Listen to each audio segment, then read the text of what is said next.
Hey, so What's going on, guys? yeah, We welcome lost back. like an hour of footage just now. No, I'm just kidding. So they'll just push the wrong button, so we tripped out for a second. Yeah, I played play instead of record, and I was like, "Oh, why is this not recording? This is stupid." Yeah. And then I realized what happened. So yeah, What was I saying? We're talking about.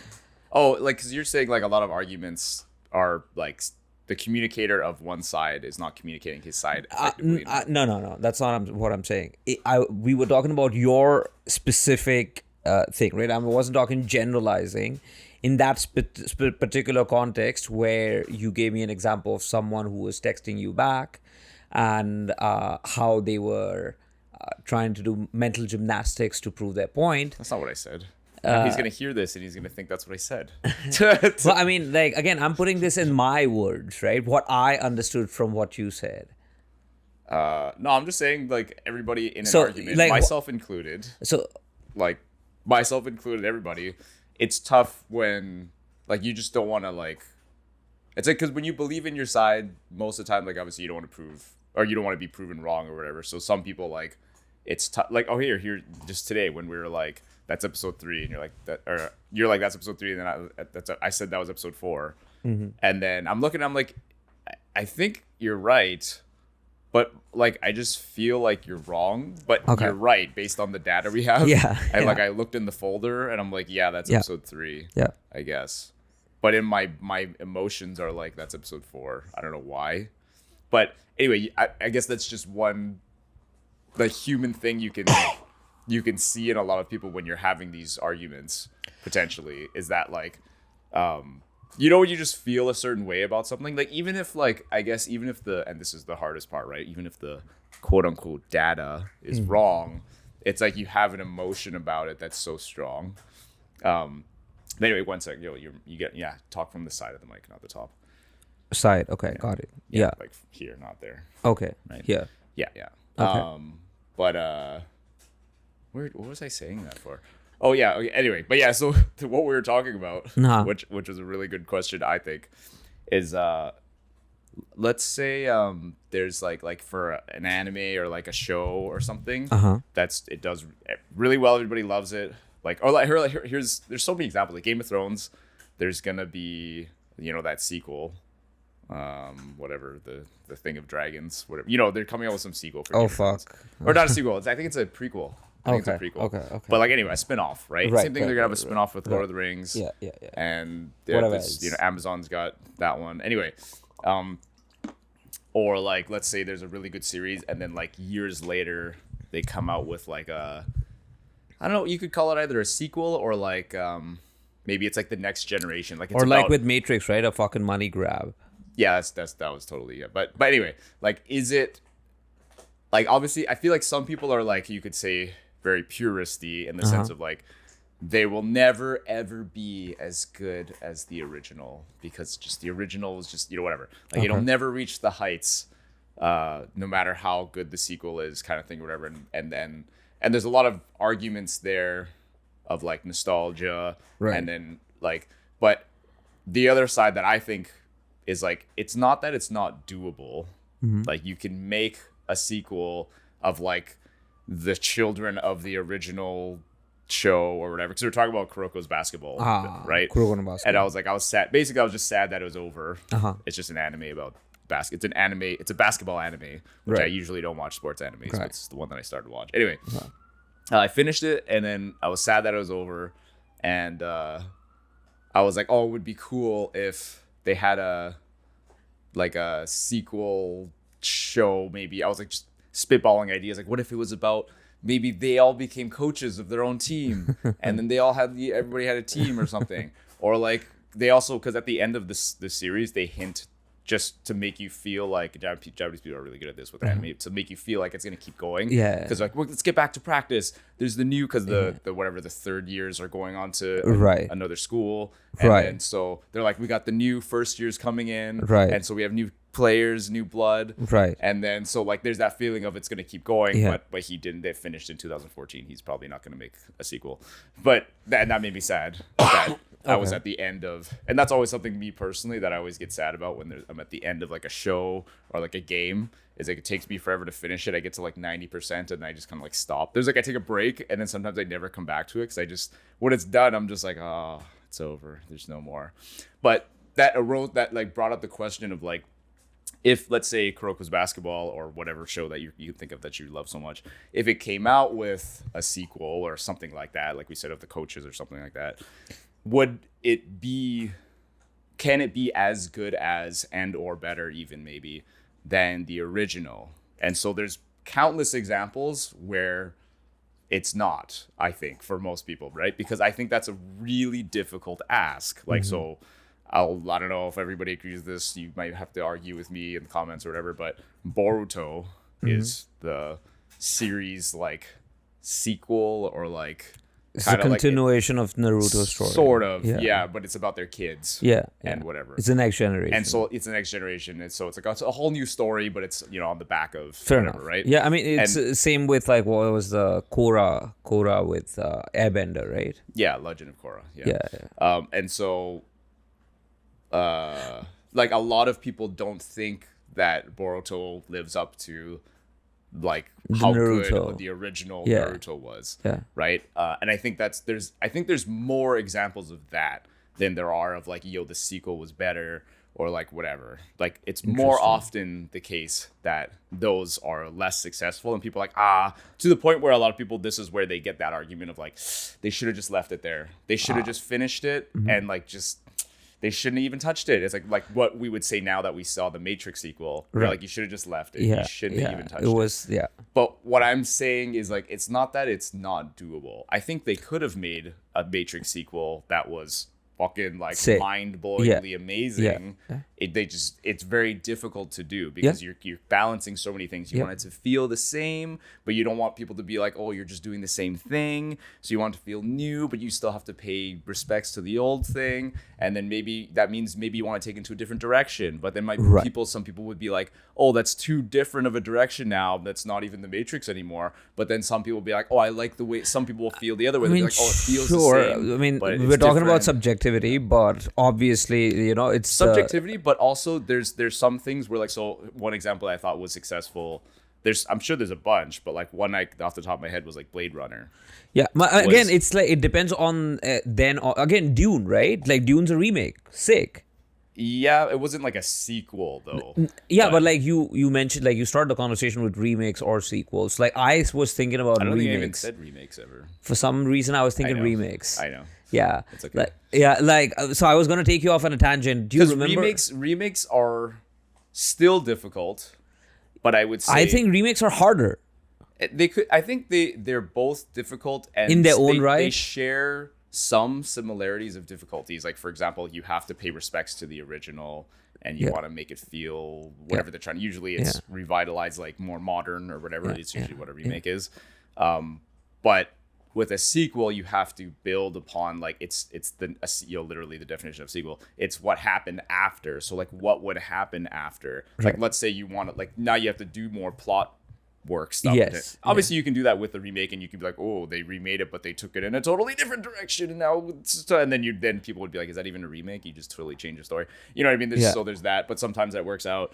And like again, I know like a lot of people are like this is a subjective thing, but obviously maybe not obviously, but when you look at reviews like Blade Runner 2049 was I don't know whatever the years, the sequel of Blade Runner got like really good reviews. Most people I talked to thought it was really good. Even a lot of the original fans thought it was really good. Versus like the Matrix sequel. Yes, it's subjective, but like most people would be like, yeah, it was Yeah, the first three, not whatever came after. it's not whatever. Like what was the last one called? I don't even know. Like whatever the fuck it was called, but like it was wasn't- shit. Like the first three are what people should watch if they want to, but everything after is just bull. But I think that's a good question though. They just of like because I understand the argument of both sides. Yes. I think that it is doable. I just think it's incredibly difficult. But in the same way that the first time they ever made whatever the original purist thing was, that was probably a difficult thing or a risk too, because you're like, I don't know if people are gonna like this. And I was even thinking about like Boruto. I don't know if like most people who watched Naruto or original fans watched it as a kid. So I don't know what kids are thinking about Naruto today as versus Boruto. Like, are they watching both sides? Like, have they tried watching both, and what are their opinions on it? Because if they grew up on Boruto, then Boruto's sick for them. Like, I don't know. I'm just asking, but like, Well, I haven't talked to like people that have only been exposed to Boruto. I don't know what that's like. But what I do know is people that have been exposed to Naruto for the first time as an adult have very positive responses to it, Okay. right? Because we've introduced a lot of my friends that are at my age. I'm 29, right? That were like, all right, fine, I'll try Naruto. Like once they get to a certain point, they actually are very hooked. Like they actually understand. Like they're into it. Like they understand. Like Naruto is like sick. Like the first season or like the first series at least before Shippuden, which Shippuden's good in its own right, but has a lot of filler. But anyway, just the original Naruto like still resonates with a lot of people if they haven't watched it. It's kind of like how there's those shows where you can just kind of generally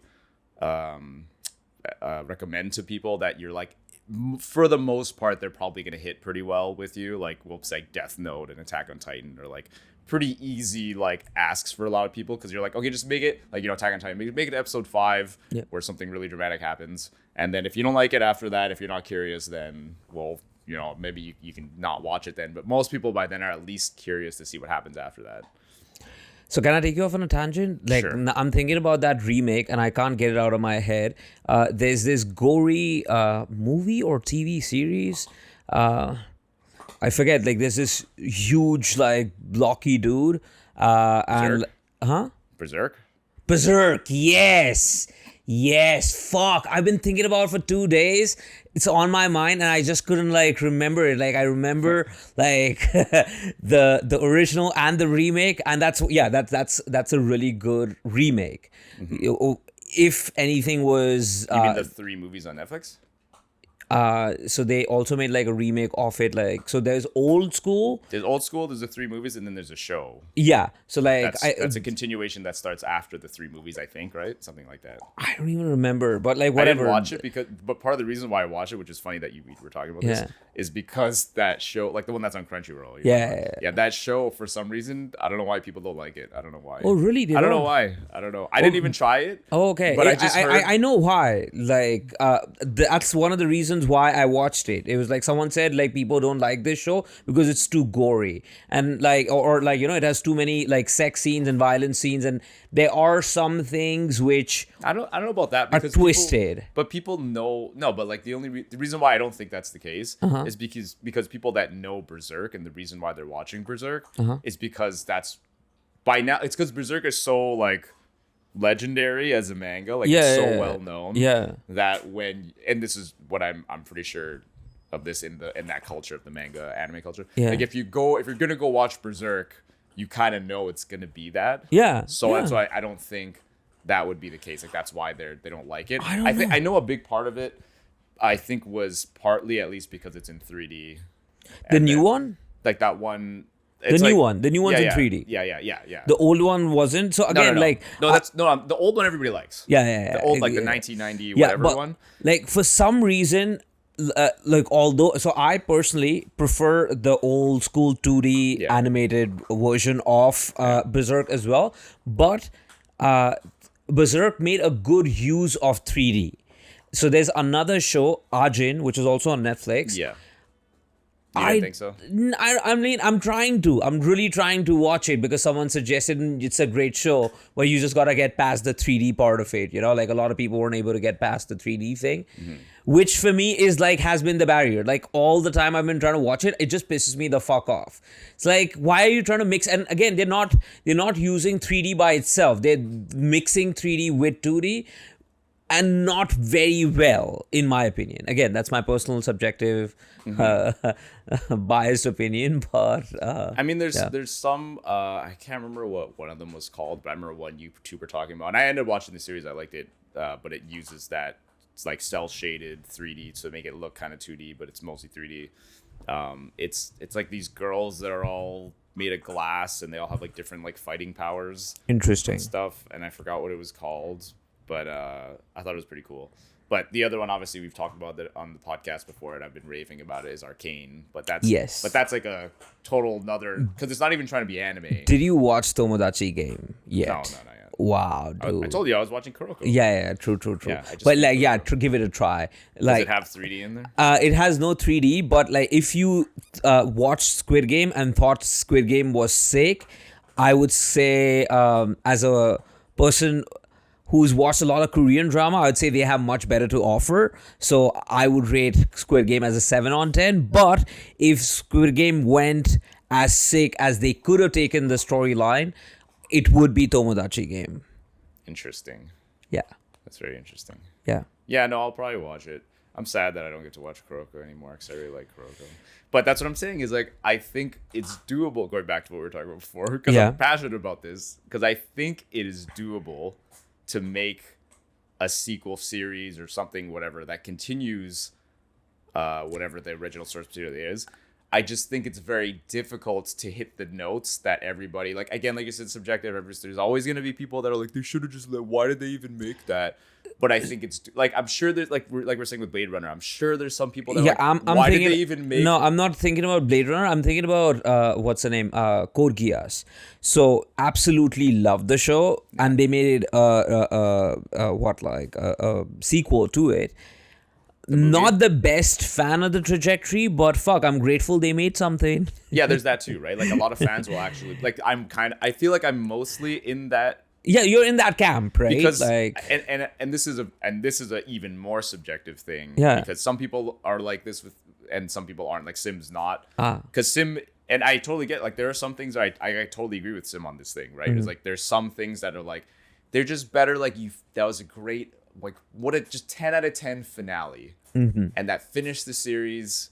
It tied all the knots together, and you just leave it. It just should exist. And this is what Alan Moore, I think, the guy that did Watchmen. But his, like, here's an example of where it's questionable, right? Because he did Watchmen, and his view is kind of like, like, they don't go back to like Shakespearean plays or like the Roman, the Iliad and all that stuff, and they don't like make sequels. They just exist already as the way they are, beautiful pieces of art.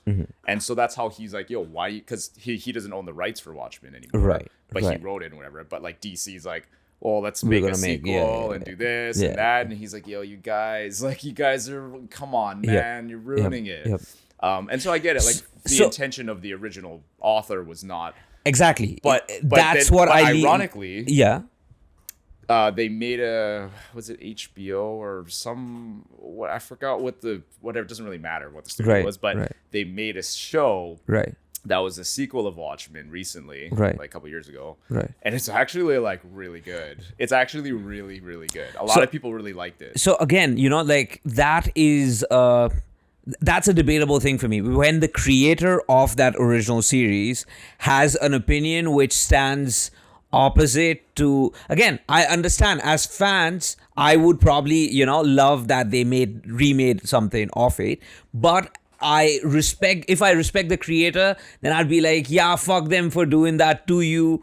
But I'm also happy that they made something, right? Like, so I mean, like, it's a mixed bag of emotions at that point in time. But in any other case where, like, the creator, like with the Wachowskis, right? It was a money grab. They were all like, yeah, fuck it. This is like, we're gonna do this. Whatever the fuck, like, WB is gonna make it anyways. Might as well make something, grab some money, and like cash out. Yeah, cool. Like, you decided to fuck up your own legacy. I'm okay with that. Like, now I can shit on you. Like, I suppose. But I also think, like, going back to, I think that brings up an interesting point about, so, when you make, so this reminds me of like the Buddhist thing where they try to practice impermanence. Right. So like, there's mandalas where they do these crazy designs with sand, different colored sand. And it takes them weeks and weeks to make this super intricate, like, design of this stuff with colored sand. They're like painting with sand, I guess, like making these pictures. And for brown patterns. People, it's called Rangoli, I think. Yeah. Okay. And then, but the whole practice is at the end of those, when they finish the mandala, they have to go down to the river and just pour all the sand into the river. Interesting. Right? Because it's an exercise of like practicing impermanence. Like, right. Yeah. So Salil hopefully will show a picture when we edit it later or something like that. But yeah, so it's the same thing as like, I build these model kits. I'm imagining this, right? Like if I build, it takes me however long to build these model kits, and they look so beautiful at the end, and I love the way they look, and they're so articulate, and I make a pose, and they're so cool. It'd be the equivalent of like me doing that and like this crazy pose, and then I just throw it on the floor and just fucking Smash stomp it out. Yeah, Like it'd be that type of exercise. Yeah. But so when I think of like art, like Alan Moore and Watchmen and whatever, The Matrix and all these things, I think that I understand respecting the author's original intentions and all that stuff, and I'm generally like I totally get that. Like I'm like that too. Like if somebody took my work, yeah, exactly, whatever, right? I Like, totally incense understand that. Yeah, But I also think there is something about like once you make the art and you present you post it or it's out there. It in some ways you could say like, and this is a very interesting point of view. You could say it doesn't belong to you now because it's out there in the public domain, right? Like because there's something about, I know it's a very human thing to be like, this is mine. Like don't touch my stuff. Like you know what I mean? And it's like, why you don't. I made that, okay, and I had my own intentions with that. Please don't ruin my intentions the way I had a vision for. You know what I mean? But I also understand like, or I think that like the way you should go about life shouldn't always necessarily be so like possessive and like controlling, because it's like it is like what, unless you're like you're gonna make it for yourself and then never show it to anybody, and then you know what I mean, because inevitably people will interpret your art in their own ways anyway. True. So like again, this is an extreme thing and people are going to think I'm stupid for saying this, but like, what are you going to go into everyone's mind and be like, no, I didn't want you to interpret it that way. I want you to interpret it this way. You go change everybody's mind in their little things, which I get it. Like, you only wanted it to be presented. You only wanted people to see it this way. If someone made an edit and was like, oh, I want that guy's jacket to be red instead of black, you'd be like, yo, I wanted it to be fucking, why did you change the color of the jacket? I wrote the story because I wanted his jacket to be, and you're like, I get it, because you had an idea of what you wanted it to be. Mm-hmm. And it's, if you can put that version out there, it's out there. Mm-hmm. But like, for example, like I know like just knowing, for a lot of people, just knowing that the Matrix sequel exists, that shitty one, the fourth movie, you're like, oh, the whole thing is ruined now. Right. Yeah. But I think you can also just, as the subjective viewer, you can just be like, especially because we know, for example, in this particular case, we know the context for which it was made. Yes. They didn't ever want to even make it. Yes. They were kind of forced to. So I would just be like, yeah, I'm just going to ignore it or pretend it's like fan fiction. Like, actually, that was a good way to watch it. I was telling my friends, I'm like, if you think it's just fan fiction, it's actually a pretty good movie. Like, if it was just some fan made up, some like, oh, what if this happened? Right? That'd be cool. And then you're like, oh, that's not. But if you're like, this is like the actual thing, the sequel of what actually happened, you're like, ah. Yeah. Right. Cringe. Yeah. I mean, I slept through the movie, so I don't even know it was that shitty. Well, yeah. No, it was, but I think they were saying, they were like, we're gonna do it anyway, so you can either be involved or not. Yeah. And he's like, well, I guess. Might as well, like. Yeah. The other one was like, I don't even want to. But one of them was like, all right, fine. Yeah. Okay. Cool. Right. Yeah. I mean, regardless, like, I'm glad that they made it, right? Like, same with like Code Geass. I think it's the camp we belong to, right? Like. No, but my point is that how you do it can, like, as obviously, like, you can make the Matrix, the fourth Matrix movie sick, right? But, you can also make Blade Runner 2049. Yes. Right. Yes. It's like, if you do it right, it can be done like, well. It's very difficult. It's a huge ask. There are many things that you have to try to get right, and not everybody's gonna like it. But I think it's doable. Yes. For a lot of things. Yes. You know what I mean? Yes. I don't think it's impossible. I don't think it's impossible, but again, like, if you're a purist, you're just gonna be like, did you watch Madoka? We did, right? You watched Madoka? Yes. So like, it was, how it was supposed to end at the first two movies and/or the series. I just watched like the first movie and I was like, yeah, I'm out. Oh, you didn't watch the whole thing? No. Oh, but like, you told me the whole thing because like. Okay, so for Madoka Magica. This is so funny. This is just a recommendations podcast, but we're also talking about something really interesting, I think, personally. But it's like the first series, or like the first two movies, has a really solid ending. Like, I really like that ending. And then they have the third movie, and the movie's sick. Right. But it fucks everything up. It changes Everything the end that of it. 'Cause, happens. you know, like some movies like end like that was a nice, fulfilling, good feeling ending. And then there's others that are like, oh fuck, that's how it ended. Like, Yeah. yo, that's Yeah. fuck. Yeah. Aw. So it kind of does that. Yeah. Because it's like the first two movies are like, yo, that was a sick. Like Yeah. everything seemed so fucked, but then they resolved it and then Yeah. you feel good at the end. Yeah. But then the third movie, you're like, that was such a sick movie, but then the end is like, oh, I Yeah. don't know, that's kind of Yeah. fucked. Yeah. That's kind of fucked, right? Yeah. And I get it. Like you could be, or like here's another one that I could think of is like Dark Souls Okay. is like, there's all these side characters. Dark Souls is a video game, RPG game. If you haven't heard of it, I don't know what you're doing. But, I yeah, I mean, I've not you. I watched mean, it. whoever's listening. Yes, Whoever's fair listening. enough. But anyways, it's a super popular video game that preceded Elden Ring. It's all the games that build up to Elden Ring. But anyway, there's all these side quest NPC characters that you can like help. And there's this one character that's like probably one of the main side quests in Dark Souls 3 that you help her throughout her. She's on like a similar journey to you, and you help her beat the bosses. She helps you beat your bosses, and by the end, she's Cool. like, "Thanks, we like together. We like Right. we did it. We Yeah. fulfilled the thing." Cool. And then then you finish the game, no big deal. But and that's how most players know it. But and the only way I know this is because I look at some YouTube stuff, obviously, right? Right. If you go to the deep dark depths of this like lava dungeon that you why would you go back there? Because Yeah, you already finished yeah, that area. yeah. But if you know If you by do, the YouTube yeah. and you go back down there, there's this little cave. And she's in there, and she turned into a zombie. Oh, and she she's betrays you. And she doesn't betray you. She's just for whatever. So in the game, there's like everybody gets hauled. It's such a long thing for the lore, but for the sake of the quickness of the podcast, is like that world that you're in. It's like at the end of that era, Right. and so people are slowly turning into zombies. Okay. But that happens to her basically. If you go look for her, Right. I don't know how you would know, Right. but you go find her in that cave, and then she's a zombie, and then she starts to attack because she's a zombie now. So it's like something happened. You don't know what happened, but between like the end of when you last saw her and when you see her in that again, cave, that yeah. like something went wrong and With she turned her, into a zombie, yeah, and then you're interesting. like right. So like I get it. Like I can see how people are like when they make the sequel or whatever and it's bad, especially if it's canon. That's why that's such an important word, Yeah, right? In this culture, in this shows and all that stuff called like, is it canon? That's always the question. Is it canon or is it just like fan fiction, or is it just like a hypothetical like maybe what if thing, or is it like canon? Like did this actually happen, right?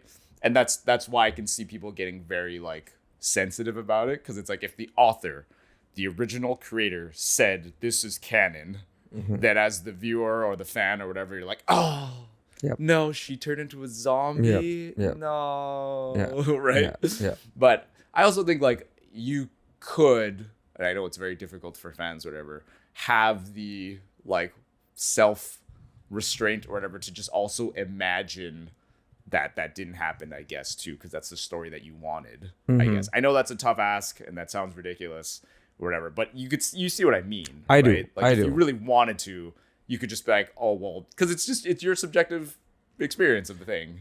True, Yeah. and like I mean, we are coming back to the whole. So the crux of the matter is, it does end up being subjective to a certain extent, though, right? Like if you, It is. I'm just saying that you could see like there are a lot of like consensus about like, absolutely, right? absolutely. Like, I mean, like 2049 was the majority. sequel, So a majority of people can make a majority makes consensus. So like a majority of people can fall on one side or the other, but it then depends on which side you are, right? Like a majority, if the majority was purist, then we wouldn't be a part of the majority, right? Like we don't know what the majority is, but that's not relevant. It's if you're arguing with one person and that person is a purist, then it's their perspective which matters, right? Like not what the consensus is. That makes sense? Yeah, no, I'm just like it is ultimately obviously subjective, and that's what I was Yeah, saying yeah. too. But yeah, I just know that part of the reason why it's such a big ask to do is because you are trying to please. Yeah, I mean it's you a know, big ask. I but- mean a lot of things got to come together in the right way. Like everybody who's on that project's got to be like giving it their best, and then The that cliche answer yeah. is like, and this is because it's the reason why it's cliche partly too is because it won't necessarily work out all the time. but like, what is your, if you're the director or the creator, whatever, like, what was your truest experience of that original source material? And you can try to express that, and hopefully that falls, just because it's such a genuine thing, hopefully that falls in line with a lot of what maybe other fans experience as well. But obviously, again, that's not a surefire way to guarantee that success, because I'm sure there's a lot of directors that are like, no, this is what I thought or how I felt about the original source material, and they make the sequel, whatever. And a lot of people are like, nah, it's not really what I thought about True. it. It's like they'll be like, did you even read the thing? You know, Yeah, like that's not yeah. what I felt. Yeah. Like apparently, like, you know, the Wheel of Time is Yeah. a book series I was telling you that. Yeah, And stuff. And the yeah. show, most of the fans are kind of like lukewarm, kind of maybe even bad. They're kind of like 5 out of 10. 6 Yeah, out of I 10, mean, like kinda like, I tried to watch the show because I wanted to get into books, but like it was just super disappointing. no, the books are way better. But the showrunner, there was some hope before the show started that, like, because he's a fan and he read the books, which is okay. like not always rare, but sometimes rare, right? Sometimes True, you get a showrunner true. who hasn't read the books. True. But he has, and he's a Wheel of Time fan, nerd, whatever, apparently too. Didn't even know read Dune. Oh, I don't know. I think he did. I'm pretty sure he did. Yeah. But when he was really young, I think. Okay. Something like that. I can't remember if that's the right interview that I'm thinking about, but I think I saw an interview somewhere where he said that. Okay. I think. So And he that's why he watched was, like, very so he's excited. watched the original Dune as well. I don't know if he's watched the other renditions of it. He maybe has, maybe hasn't. But I'm pretty sure I heard in an interview somewhere that he said he read the books when he was younger. Interesting. Yeah. Because again, like if you read the books, so I'm a believer that books are usually better than the movie, but Dune actually, I would say, turned that belief upside down for me. Essentially, I found that Dune has an epic fucking movie. I went and read the books. I went through like a book and a half and then found out it was not as, I think 2.5 books, and then found out it was not as good as I would have liked it to. Yeah, I mean that was always an interesting one. Yeah. Because like I think that's another example for how like somebody may be making a sequel and or like we're saying a remake Yeah, or yeah. what do you call it, translation or what do they call that again? There's a word for it that I totally forgot. Yes. Adaptation. Adaptation. An Yeah, adaptation yeah, from yeah, book to yeah. movie. Yeah. Where you can do it like justice and do it even better. Like a lot of people actually agree, from my experience, and I could be wrong. Yeah. But like the Lord of the Rings Yeah, movies yeah. from the books, because I also read most of the books through. Oh, you read like JR? the audiobooks. Oh, okay, okay. And it was sick because the audiobook guy would like even sing the songs. Oh.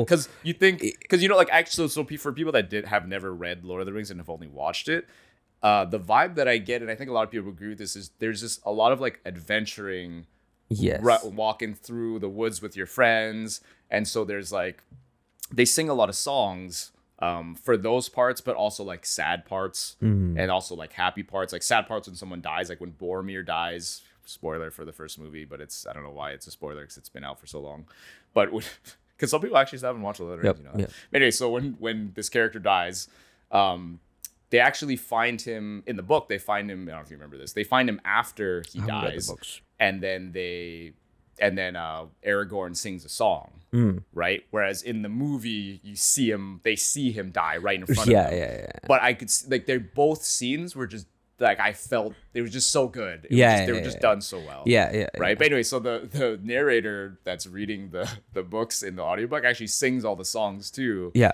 And he's a really good singer too. You never would have thought that it would, but a lot of from my experience and from people I've talked to, it's like the movies of Lord of the Rings were really good adaptations of the books, but I would say they don't, like for example the movie, obviously they do first to a certain extent, but they don't emphasize as much of like we're on this long trek journey with our friends and whatever, which they do a little. I'm not saying they don't, I'm just saying it's a heavier it's a heavier ask, right? Like to no, it's a heavier like focus in the books than it is in the movies. No, but what I would say is also a heavier ask on from like a 2.5 hour, let's say even a 3 hour movie, right? Yeah, totally. Yeah. Like to do as like was however many page. yeah, Lord of the like Rings a book 1,000-page book, 1,000+ page Yeah, book into like per book, right? Like per book, it was 1,000+ pages. Yeah. Like J.R.R. Tolkien came up with a whole fucking language system. Yes. For that book, like that's crazy amount of work, you Yeah, know. yeah, yeah, yeah. So Yeah. like Yeah. so definitely that But- then like makes you feel that length of that journey, which even through 3 movies you can't really like communicate that as much. Yeah, and so because of that, like he has to make like the movie producers and all the people, like they have to make significant changes, is what it'll feel like, right, to the original source material to adapt it into a movie. But this is where you get very like, you could get screwed up here, right, where you make a lot of these changes and a lot of the original purist fans or whatever are going to be like, I don't know about that one. Like, for example, they took out Tom Bombadil, which was a character that helped them along very early on in the first book. He comes back later, apparently, something like that. Anyway, they just took him out because it just, I guess it would, for whatever reason, right?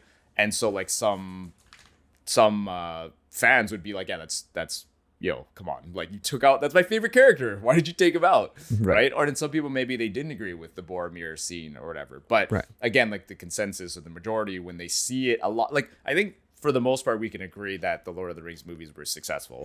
Yes, they were super successful. They still are. Yeah.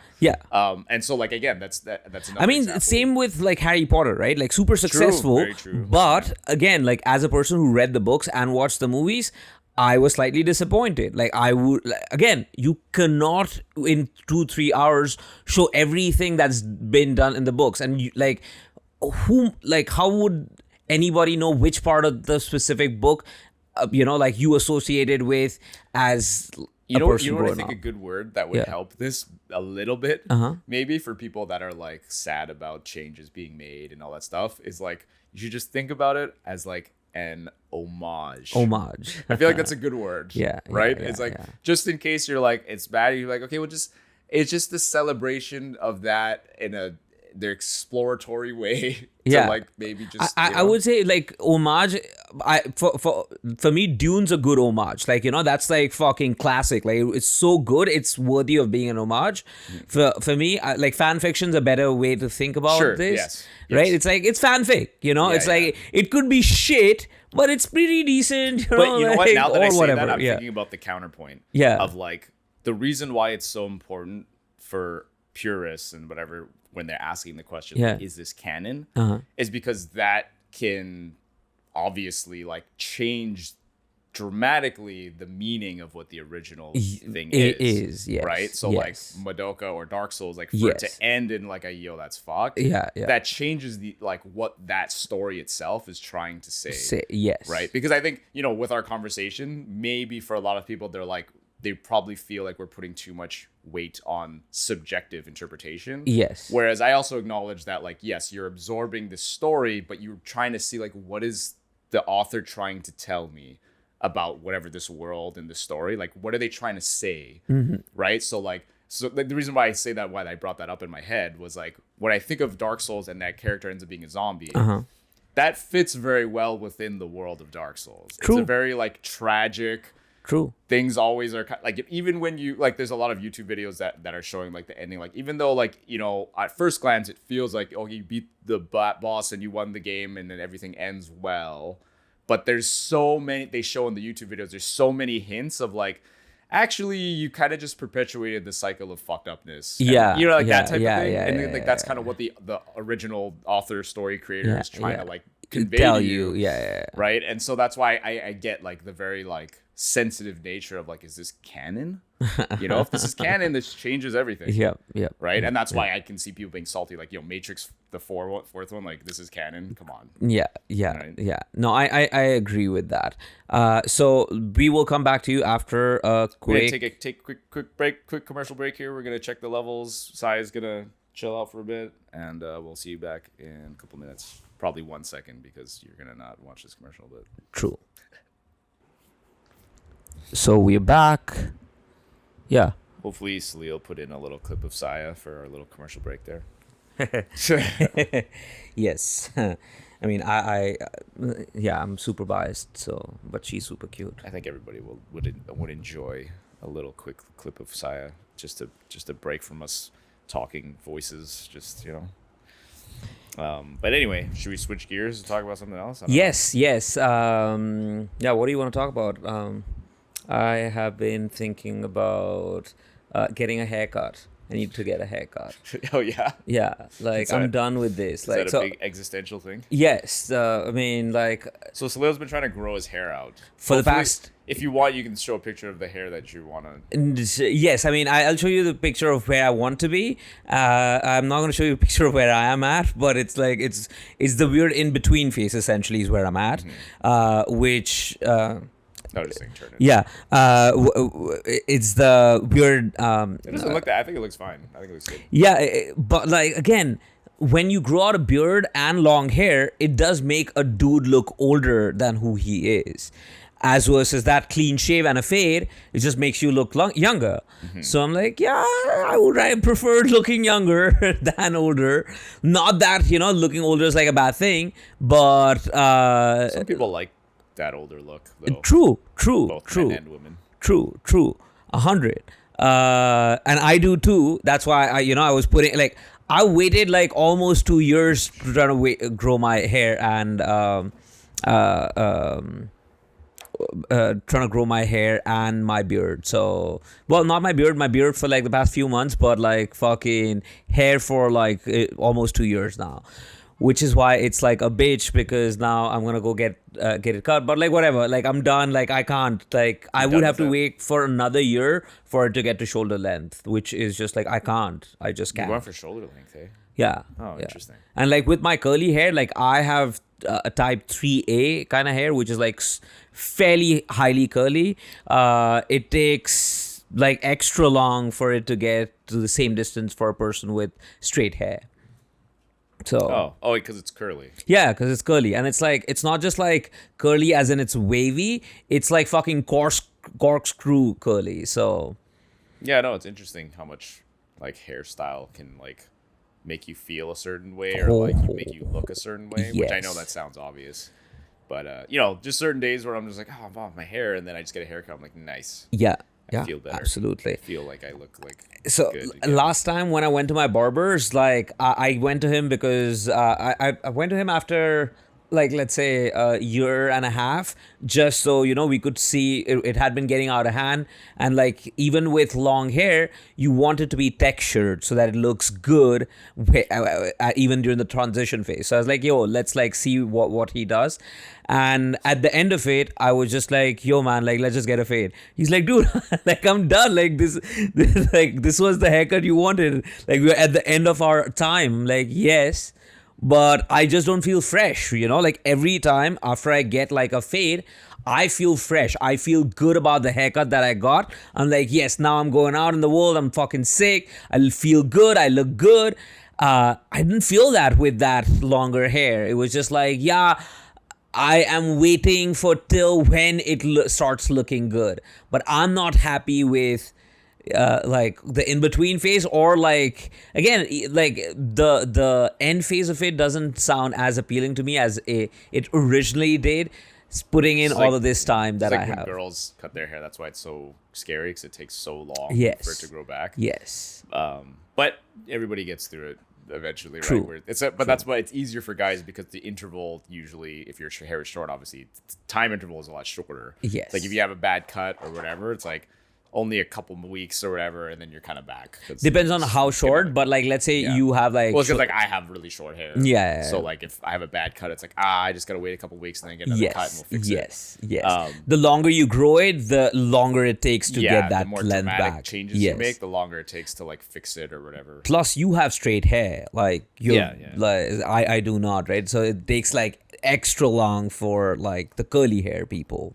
But going back to what you're saying is actually that's another interesting thing that I think, just a small thing of like what like your mental signifies as something that counts for whatever it is that goal is. That was a very Yeah. vague thing to say, but like, so like you're like when I get a fade, or like that's when I feel fresh. Yes. And that reminds me of like there's certain things like I'm gonna think of my dad of like Yeah. when he showers. Yeah. That's when he only feels clean when Yeah. he fully showers, and it can't even just be a rinse. It's got to be like full soap, shampoo every time. Soap, shampoo, shower, like, and the same thing with like his clothes. Like if his Right. clothes even like touch the air about. I'm exaggerating probably, but you can see what I'm saying. Yeah. Where you get to the point where, like, if your clothes even step foot in the outside air, they're going in the wash. Wow. It's done. You Wow. can't. We're not like we can be. They can be. You know, like he wouldn't. Yeah, actually, no, he wouldn't rewear his clothes even for out because so I feel like to a certain extent I was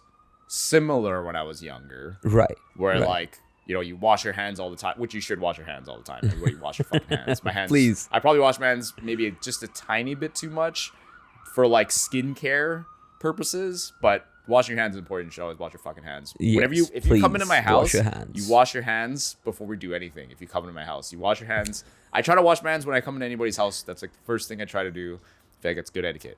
Anyway, but that aside, obviously I think there's it's interesting to think about that, like what are the triggers that make you feel a certain way, which obviously can be a good thing in that you can leverage, so you can be like, okay, if I do that I feel a certain way, Right. but obviously it can be detrimental in like I was saying with like my dad or something, where Yeah. he just, I feel like, you know, his probably skin suffers and certain things where he's too like, too many showers, too much soap, too much shampoo, too often. You know what I mean? Like, not like I'm exaggerating. You're probably imagining something crazy when I say this, but in general, relative to like, so for example, relative to where I am right now, Yeah. like I think it's also because of breaking, like, you know, extending the limits of like what clean, like there's different levels of cleanliness for me Yes. because of all the Yes. different things that I've done. Like one of the big ones was when I went to Vietnam, Yeah. right? When I did that backpacking trip, Right. you kind of have to like, you go in the hostels and Yeah, whatever, yeah, and like yeah, you go yeah. on the island, you go on the little bungalows, and you gotta live there True. for a while. It's like your extent of where you can like live and be kind of gross for a bit are extending. So yeah, I'm not gonna get a proper shower for like a couple days. Right. So we're just here now, and you're like, it's not that bad. Like I would like a shower, but I mean we're here, and you're gonna get a shower later. It's gonna be fine. Yeah. I mean, there's little you can do like about camping. it. Yeah. Yeah. Yeah. You know, it's yeah, like yeah. that kind of thing. Yeah. And yeah, like at that time, I always tell you where like, I didn't even know, but like in our little bungalow thing, like you're supposed to put the fly net down on your mattress. And then I didn't know. And then I came back and everybody had their fly net down on their mattress, but I didn't. And I was like, oh, fuck. And there's just bugs all over my bed. And I was like, oh, fuck. And I had to just swipe away all these bugs. And I just kept my hoodie on and my clothes on the whole night. And I was like, this sucks. But then very quickly, your brain's like, Yeah. you're only here, you're leaving like tomorrow. Yeah. So yeah. you just have to get through the night, and Yeah. it's like not a big deal. Yeah. So like just like whatever. And Yeah. then, you know, like those breaking those limits Yes. extend to which you feel like, you know, I'm at home, I'm like, Yes. oh, I didn't shower yet. You're like, yeah, I mean, you're gonna shower, just don't freak out. It's gonna be Yes. fine. Yes. And then also doing like MMA when I rarely do, but when I do grappling and wrestling and stuff, it's like it's pretty. This is why I don't do it. It's kind of gross, right? 'Cause it's like it's sweat- two sweaty people. yeah, like but- I don't even like my sweat is like relatively, you know, I don't sweat that much, and my sweat doesn't. I mean, smell, good for luckily. you, but like you don't know what the other person can. Yeah, be, so like, right? but there's something, anybody that's done this before, there's something really specifically gross when when just two different sweats mix Yo. and then they stay on like a shirt or something. Okay. And it creates a different smell. And it's just so disgusting to me. Like it's really gross. Like when sweat mixes and then it hangs on a shirt and it's just disgusting. Right, but Right? but again, like coming back to the point that essentially what makes you feel fresh. So no, I'm getting there. So like Okay. the levels of which that Yes. I'm right. So because I've gone there, right? Right. So those are one of the like couple of the more extreme where I think I'm like, that's where I'm like, okay, you've got to shower. Right. We're Right. using soap today, Right. Because it's pretty gross. Right. Right. Versus like there's other days where I literally just go to the gym and I lift. And again, like I said, I'm not one of those super sweaters. Like a lot of people when they gym, they sweat from lifting weights, but my body usually only sweats if I'm doing like cardio intensive, like full body sport type stuff. But if I'm not, like when I'm lifting weights, I sweat a little, but like not that much. Even to the point like when I play hockey, like if the weather's not super hot, like I sweat, but not enough for me to use soap that much because I'll just rinse myself off. I'll soap the parts that are like maybe super sweaty, but again, I don't even sweat that much, right? So I'll definitely rinse, but I don't necessarily need to do a full fucking soap everywhere and shampoo every fucking time. Again, like the point you're trying to make is that you have found a way to be less rigid about how you feel good about yourself. So this goes back to like the triggers that make you feel the way that you think you want to feel. Okay. I want to feel clean. Okay. After like at all times Right. preferably, but Right. you know obviously you gotta get dirty Right. sometimes. Right. I didn't hold on to like, oh, I sweated like a tiny little bit Right, from lifting right, weights. right. I need to do a full shower shampoo. I touched this, whatever. So I gotta like full everything just, Right. you know what I mean? Because I don't think that, first of all, I don't know if that's like the most healthy thing for your skin and your body. Yeah, I to, mean, like, it's not. It's not. right? It's not. But Or your hair. But also, like, I think this can be useful in the sense of like being able to manipulate what those triggers are, True. rather than being like a slave to like, oh, but I don't feel clean. And that's Exactly. No, so if that's the point you were trying to make, there is this great video by Johnny Harris. or at least acknowledge them. Yes. If you can't. Yeah, absolutely. So Johnny Harris made this video where he talks about about his hair essentially. He talks about how we as a generation have now been trained to look at shampoos and feel clean about ourselves and our hair only when we've shampooed, and that's not reality. Humans haven't lived like that forever. This is like in the past few decades that we have like shampoos and increasingly started using them, but that has actually also led to us being able to, shampoos lead to like the oils from your hair being stripped off, only for it to then starve for that same oil, and we then give it using conditioners. So it keeps on like stripping off and trying to apply some level of conditioning, but it's not the natural oils that your hair needs. So like your hair should probably be washed once in 3 or 4 days, depending on your hair type. Same with your body, you look at your body, your lifestyle, and then choose how many times you are going for like a full shower. So he made a video about that, but I was talking with my barber about that. I sent it to him. It's like, yo, like, do you think I should stop using fucking shampoos? Will that help me? And like, he tried to make it as if shampoo is science, which it isn't, right? Like, sure, shampoo scientifically helps, but again, there's like a corporate agenda there, right? Which is like I'm sure it's like it's a mix of it's both, a mix of both. It's a mix obviously, of both. Yes, but we're from the communications whatever camp perspective, that yes, that also have we have this huge lingering thing in the back of our brain that's like, people are trying to sell me shit, like, and I don't want to buy shit. Yeah, like, of course they're gonna be like, are you this kind of person with Yes, this type of hair? exactly. Here's your product. Yeah. And ideally, obviously, like the Gary Vee perspective is like, yes, they would ideally like to have a good product that actually works, so you'll buy it. True. But still with the intention of purely like, how many bottles of shampoo can we sell? Yeah. It's kind of scary of like, what are the tack? Because then you could even get into the very cynical point of view that sometimes is the case, where like they're gonna make that shampoo to the point where like it forces you to use it to maintain, and then you're forced to buy more. Pretty much. Then, That's like, pretty stuff much. like It's a right? self-fulfilling cycle, right? And I mean, like an example would be like, how much of shampoo should you be using, right? Yeah. So like there is like all you see is like how much shampoo should be using from ads, right? Like that's what you see. Like that's what your perception is. Same with toothpaste. So apparently, toothpaste makers wanted people to buy. So essentially, toothpaste makers have a good product. So they were selling shit, but they weren't selling as much as they would have liked to. So they were trying to figure shit out. They did like a bunch of different things. They couldn't figure out how to sell more. And then they did two things. They increased the size of the opening through which you squeeze out the paste, and they started making ads with which they make this huge large swish across the entire brush to then make you feel like that is the amount that you should be using with each brush, which it isn't.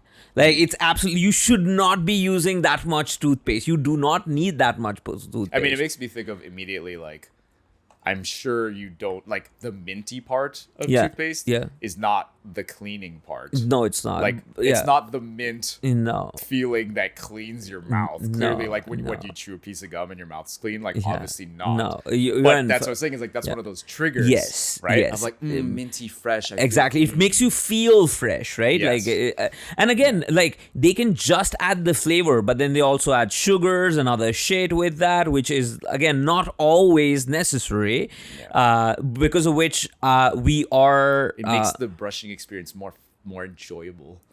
So you use more, and then you get to buy more because it just I just like the. Yeah, I mean, it's like when kids they need the sweeter toothpaste. Yeah, I mean, like with the toothpaste, like essentially with them increasing the size of the hole, you squeeze out more, Yeah, you finish it faster, as well as with like the images or in ads, as well as on their boxes. What they're trying to show is like, oh, you squeeze out this much. Yeah. Otherwise, you're not doing a good job of like cleaning your own self. Yeah. So essentially, then you will like, oh, I gotta use this much, which is not actually the case you should be doing. It's So very communications yeah, talk. yeah. But So But no, I think again, like we were saying, that those triggers. I don't know if that's the right word to use, but like those markers. that Markers. make you mentally Feel the a way certain that you way. want to feel. So Yeah. I'm thinking about like, when you go New out. clothes. So this happens a lot with a lot of people, like with all kinds of things. But like when you go out in public, so you have your house clothes. yes. And then when you're like, oh, we're gonna go out to dinner somewhere, Yes, or or like we're gonna like see people in yeah, public or yes, something, yes. and you're like, okay, like if I just show up in my house clothes without doing my hair, I don't feel those markers of like Yes. I feel like a good, like people. I mean, you don't feel confident. yeah, like you don't. You clean up really well, like that. You Yeah, don't feel yeah, like you yeah. cleaned up well. Yep, like yep, you're like, I yep. just feel kind of Yep. whatever. Yep. And I think like those are important. Obviously, like you want to know what it takes for you to feel good and all that stuff. But I also think there's something really valuable about maybe even this is scary to a lot of people, right?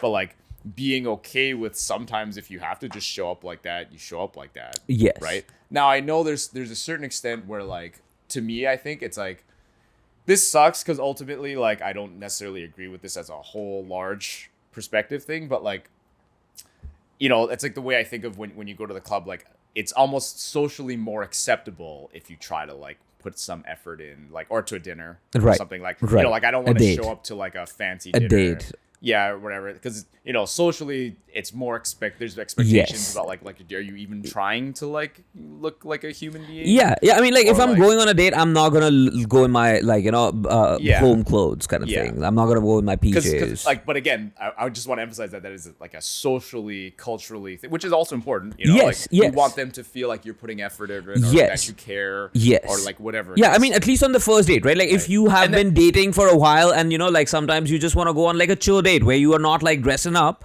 that's also, like, a part of that, right? Where you're not super rigid. So I think you're talking about flexibility here, right? Well, no, I'm getting to it in a second. Is I think it's useful to also, it's even useful in a sense to have those standardized expectations, just so that like sometimes, not always, Right. they can be detrimental too. But just for Yes. the example where it is useful is kind of like, so then it's an easy like. Because what if there weren't, let's say, right? Then Yep. you'd be like, I don't know how to even show that I care. No, right? that's very true. Whereas like this is like, at least generally, I've never met you before, but at least this, you can communicate. I can communicate to you through these standardized expectations Yes. that like I'm trying. Yes. I try to yes. look good because yeah. I mean, care. even like right? feel good about yourself, right? Like, so for example, let's say you have an interview and, like you want to feel good about yourself. Like now we've all been doing interviews like online from home, like take a shower, like work out for a bit, like feel pumped, like feel good about yourself and then sit for that interview. Like if you feel shitty about yourself, like think shitty things about yourself, do an interview then and do an interview like the other way I suggested. Obviously, there's like a day and night difference. So like they are like you can use these markers as a tool to then help yourself feel good in situations where you otherwise might have been insecure Totally. or less secure. And then now we'll switch gears to like, they can also be on the flip side. Yes. They can also be detrimental. Yes, in a if lot of you ways. excessively like lean if into you them. feel like, like let's say you're just in a situation where like, if you could have went home and changed and looked better, you would have, obviously, but you just unforeseeable circumstances, you're stuck in this situation where you would have liked to look better. I wish I Yes. did my hair. I wish I Yes. wore some jeans or whatever it was. I wish I But here wore a I different am. shirt. But here you are. Here we right? are. Yeah. And I don't think it's okay. I don't think it's useful, obviously, At that to, like, point. to get hung up on. Yes. Like, oh my god, I'm so embarrassed. Like I didn't do Yes. my hair, or whatever. Yes. Because on the flip side, there are like I don't know why I always remember this specific scene from I think it was like American Hustle or something like that, where Christian Bale was playing like a fat, like Oh yeah. overweight. I don't know if he's like a gangster. I didn't even watch the movie. I just saw Yeah. one clip of it. Yeah. But the girl's describing him, and the scene is just him sitting on like one of those lawn chairs, and he's listening to music, and he's smoking, and his guts hanging out. Yeah. And he's just like vibing with the music. Yeah. And he's just like, yeah. And she's like, like he wasn't particularly attractive or like, and he was kind of overweight, but like there was just something about him, Yep. and it's just like, and it was It's kind the of like, confidence. you know, the confidence, and like he just didn't give a fuck. Yep. You know what I Yep. mean? Like he Yep. just didn't care. Yep. Right. And I think there's something, and then we always talk about I showed him to you before. What's his name? Andrew Barnett, I think. And I forgot if that's his. I think it's his real name, but he has another YouTube persona that he created. Interesting. I'll show it to you after. You can clip it, and I'm sure I've shown this to you before. But one of his most popular videos is he goes to this like dance audition, like a breakdancing audition or a Right. competition. I think it's a Right. competition, or I forgot what. It doesn't matter. Okay. There's obviously a bunch of other breakdancers there. Right. And I forgot what his persona is. He has a name for it. He's like super. He's got the bald top with the like the hair on the sides, and he wears the glasses, and he talks with a lisp, and he wears a fanny Interesting. pack, and he's Interesting. wearing, you know, he looks like just, you know, the classic like 80s nerd Right. kind of guy. Right. And he shows up like that, and then he dances. Like he starts dancing because people look at him like this guy's a weirdo. He's old, yeah. And then when he starts dancing, you're like, this guy's really good, but he's not dancing like a breakdancer. Yeah. He's dancing kind of like a weirdo. Yeah. But when you watch it, you're like, this guy can dance. Like undoubtedly, Yeah. he can dance. Right. But it makes, like, at least for me, when I look at the other breakdancers, when they're doing their thing, trying to dance to the music, they're good. They're really good, and they're all breakdancers. But it makes me feel like they're almost like not phonies, but like what they did was they saw other breakdancers, like Right, everybody would. right. They saw other breakdancers, and they're like, "That's really fucking cool. I want to do that." Right, So right. they came in, and they're like, "I'm gonna do my best to be one of the best breakdancers based on what I've seen. I've seen yes, these other yes, breakdancers." yes, And yeah. so they're doing that. They wear Yeah. the style. Yeah, They yeah. look like breakdancers. Right. But he comes in, and he Right. doesn't look any. He looks Right. like a nerd. Right. He looks like so totally, he's challenging right? the norms. People, the others have been following the norms. So that's what it sort of makes you feel like if you Right. look at it, at least from the perspective that I saw it. Right. Which is like, again, nothing against them, because Yeah, that's nothing the thing. against either one, right? Yeah, right. But it's just an interesting thing to think about, right? 'Cause, Yes. like, so you could, again, if we want to tie this back into the theme that we're talking about, it's like for them, like, oh no, breakdancers do these things, Yes. and they look this Yes, way. yes. Those are the markers Yes. to which they feel like, yeah, I'm a breakdancer Yes, now. I can yes, do this yes. move, and I wear these things. Yes. But he comes in and like, and maybe you wouldn't even call him a breakdancer, but like clearly he can dance, Yes. and he doesn't look anything like you guys. right. Right? Right. And I think that's and so he was in a music video too. I can't remember. We'll look at it after. But and he just, part of the music videos, he just shows up at the club, Right. in that same wardrobe, Right. being that guy, that Right. persona. Right. And you can see it, like, obviously some, like, when people at the club first see him, they're kind of like, what the fuck? This guy's like, it's like, one of those weirdos that feels like he's drawing attention to himself in those ways, and you're kind of like, why are you here, like, you weirdo? Like, what are you trying to do? Yeah. And then when he starts dancing, like, some people are still like, oh, this guy's weird because he dances weird. Yeah, He still yeah, dances yeah, weird. yeah. But some people are like, look at this weirdo. But some people, obviously, are like, I like Yeah, this guy. yeah, Like, this guy's hilarious. Yeah, like, he's yeah, just good vibes. yeah, He knows how to yeah, dance in yeah, his yeah. weird way. He's Yeah. got his own thing going. Yeah, Like, he's yeah. doing his thing. Yeah. And I think that that's something that's important to have, where, like, again, like I was saying, if you can manipulate those markers, Yes. or even, like, in certain situations, not even need them, Right. right? You're just like, no, I'm just me. I don't care. Right. You know what I mean? Like, like I would have liked to shower, whatever, this and that, but it's like, we're here now, Right. right? And I'm Right. I'm who I am, and Right. I accept who I am, True. right? If you don't accept who I am, whatever, I don't care. I accept who I am. True. We're just here, True. right? Yeah, no, that does make sense. Yeah, I totally lost train of what I was thinking because I got lost in. No, but you guys should check him out. I think his real name is Andrew Barnett on YouTube. Hopefully, we'll clip it or link some stuff here.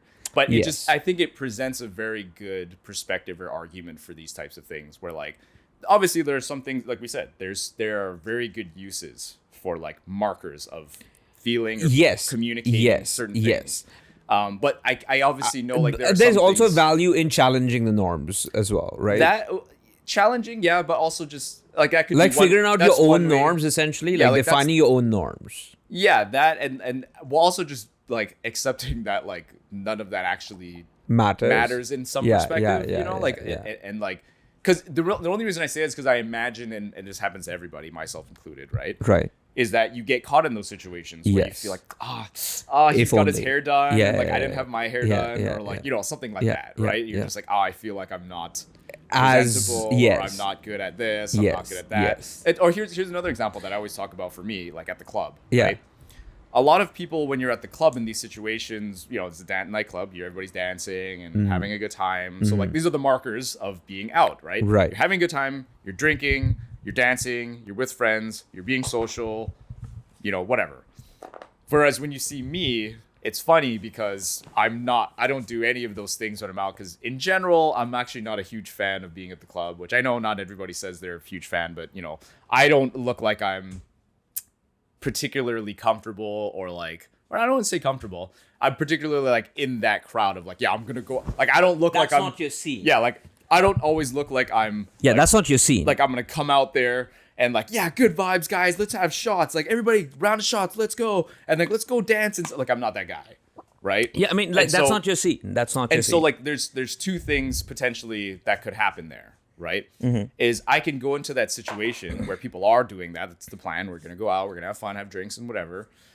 And I could be like, okay, I feel like once everybody around me, my friends and everybody in that room starts doing that stuff, I could be like, okay, I feel like, fuck, should I just join in? And you see that, right? Yeah. Like, okay, yeah, I'll try to, I don't know how to do, but I'll just try Yeah. to dance with Yeah. them. And Yeah. like, yeah, I'll have a shot. Like, I'll just, yeah, good vibes, guys. Like, even if it's not like truly how I feel, Yes. I kind of like feel like I should be part of that. Yes. And I try to, fit in and Yes. meet those Yes. standards and hit those markers.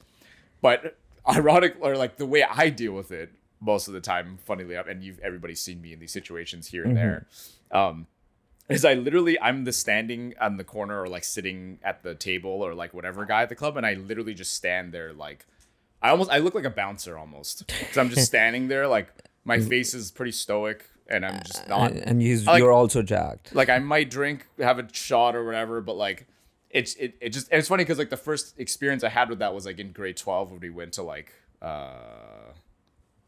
where did we go? I forgot, but whatever. It was one Some of those, club. yeah, that was like my first exposure, and my instinct was to just not dance and whatever. I just sat there at the table and was just like, I was really just people watching pretty much, because I was pretty like, much, yeah. this is such an interesting situation. Yes, Like yes. everybody's just going crazy doing random stuff. Like this is just a very interesting situation. Ironically, though, I don't know if this is ironically, but the point that we're making is like, I'll oddly attract like more women than I thought I would have, because I know a lot of people. So for example, you see some other people that it's not this is not a bad thing to do, but they're trying to also like get involved. Like, I'm dancing. Like, I see these girls are dancing. I'll like kind of dance next to them, Yes, yes. and then like Or I'll maybe go say I'll hi kind or of like whatever, dance into their Yeah, group and be yes, like, hey, yeah, I'm partying too, Yes, right? Like yes, you're having yes. a good time, I'm having a good time, and Yes. we can make some type of social connection here. And then it was funny because when you see that, sometimes like the girls kind of like, ha, yeah, and then they just dance and kind of close their Yes, circle out from him. yes, yes. And then he's got his option of like, okay, well, I gotta be smooth, so I'll just keep dancing and pretend Yes. like it's not a big deal. And he Yes. keeps dancing, right? Which again is not a bad thing. I'm sure that works a lot of times too. A lot of girls, like if they're down, and you join their group and you do that thing, whatever. But a lot of people would think like that would be the way you would try to interact, that you think those markers, right? Like, Right. let me buy you a drink. Right. Like, there's these things that Right. these standards that you think, Right. which again can be useful in a lot of ways, right? Like Right. that'd be a good way to open up Right. somebody. Sometimes girls love that, whatever. But weirdly, in my experience, there's sometimes where, again, it doesn't happen for everyone. It's a subjective thing. But like when I'm just standing against the wall there, Right. doing nothing, Right. just standing. I'm not even dancing. I'm not even like tapping my foot. Right. I'm literally just standing there stoically, like you don't even know if I want to be there. Yep.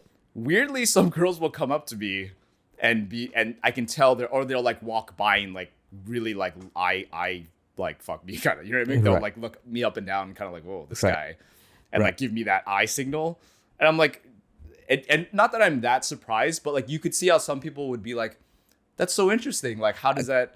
I beg to differ on that, because I have a very similar. So I host events at clubs and stuff. But again, I'm doing it more so that I can work on my insecurity. But I do the same thing that you do. I'll like be at the corner of the dance club, and I'll be chilling like with a drink in my hand, not like.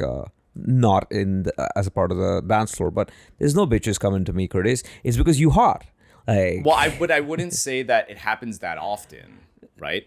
The thing that I'm getting to, I think, is like, yes, thank you, I appreciate that, but also, I also think I have a strong, like, I'm not just on the corner standing there because I'm like, I don't really want to be here, right, like, kind of thing. yeah. I'm very confident. Like, I can feel the, like, that instinct that first came out when I first did it.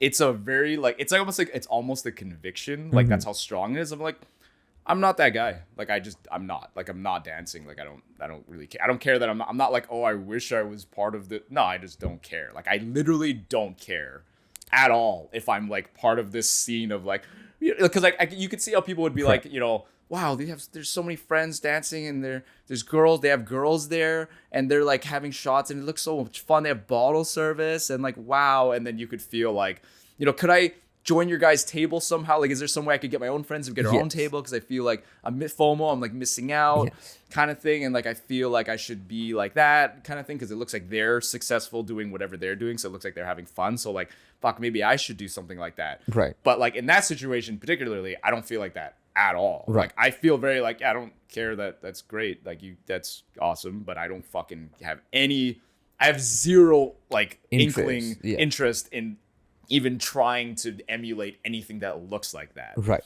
And that's just my belief, is that, like, some of that is emanating out when I'm standing there, because I'm just unaffected by the whole room. Because that is also a situation, and from what I think, is that you can get very influenced like that, right? Like, fuck, that guy just got that girl. Like, wow, he just got that girl. Like, how did he do that? I should do what he does. Why am I not doing that? Like, I feel weird that I try to pick up this girl and she didn't like me, or whatever.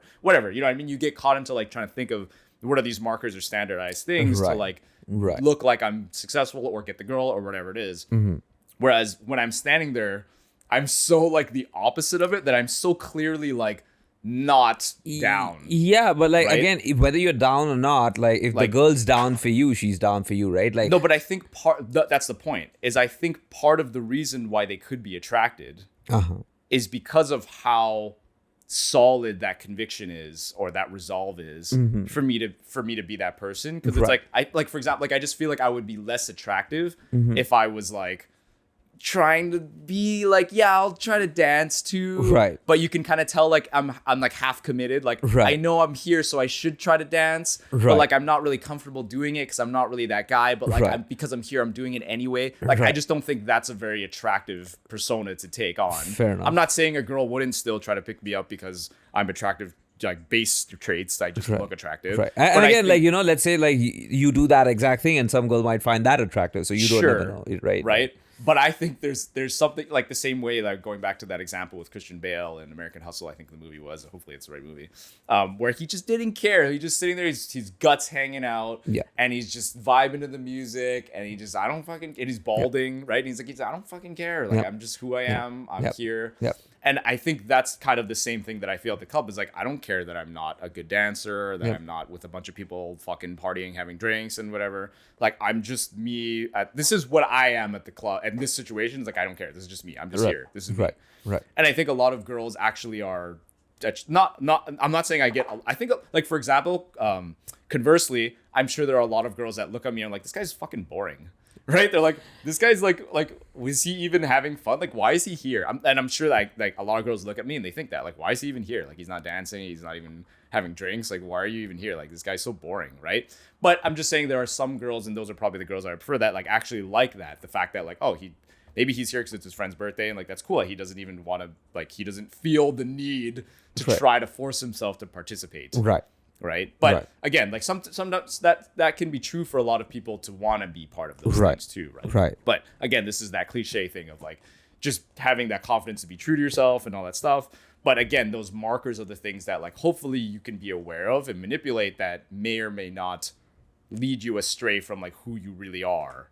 Right. Because, like we're saying, like, those markers of drinking and that could lead me astray of, like, maybe I'm not that guy, but I feel like I need to be, because that's the only way that I can be a girl, or whatever it is. I mean, we sometimes compromise on our own values just to fit in, right? So, but some of those battles are, like, worth, like, not taking sometimes, right? Where it's like, we talk about this when we have those talks with people about what are you doing with your life. If it's someone that is willing to listen and we're gonna have a conversation, they're looking for a conversation about that thing, Yeah, then we makes can be sense. like, yeah, I mean, hey man, I don't know, I'm trying to do this, trying to do that, and I'm not really sure yet, whatever, and then we can have that talk, and it can be a Right. nice, fulfilling talk with somebody. But a lot of times they're not even looking for that, Yep. and so it's easier to just hit those markers. That's why it's like, this is where the markers and those standardized things come useful sometimes. Yes. Where you can just say like, oh yeah, I'm gonna go to school, and then they're Yep. like, cool, you're going to school, nice. Yep, exactly. See you later, man. Right? yeah, Like, yeah. solid. Yep. And then that's it. I mean, you don't have to. There's no. Yeah. And it's you don't funny need because I to- remember my manager was talking to like, there's some kids because their parents, whatever, they take their kids to squash, Yeah, whatever. yeah, yeah. And then he was just like, one of the kids, his name's Marcel, I think. He's like, oh, how are you doing, Marcel? And then Marcel like he didn't know, he gave like a full like, oh, you know, today at school, something. I can't remember what he said, but I just remember their manager was just like, okay, next time, Marcel, you just say good. Just say, whenever somebody asks you how you're doing, just say good next time. And I was just like, that's so depressing. That's like the most, that's like a kid's, yeah, I get it, like the crushing the kids. I like, know, I know. That's not, yeah. Don't it's- ever tell anybody how you're feeling. Just feel- say you're good. Yeah. Right? Yeah, just like kick the Yeah. kid down. Yeah. Oh my god, yeah, no. So I guess I understand why people are find it difficult to be real. Yeah, In because that you're cool. kind of forced sometimes. Yes, you know? yes. But anyway, I think that's a useful thing there. But Yeah, I Should we think go to the that it's a good setup of like all the things that we've spoken about. So let's wrap up here. Yeah, And okay. leave you wanting for some more for next time. Hopefully you Hopefully. even made it to the end of this. Yeah. Thanks for anybody that listened to the whole podcast. Yes, truly grateful for you giving us your time. Have a wonderful day. We'll catch you soon. Thanks, guys.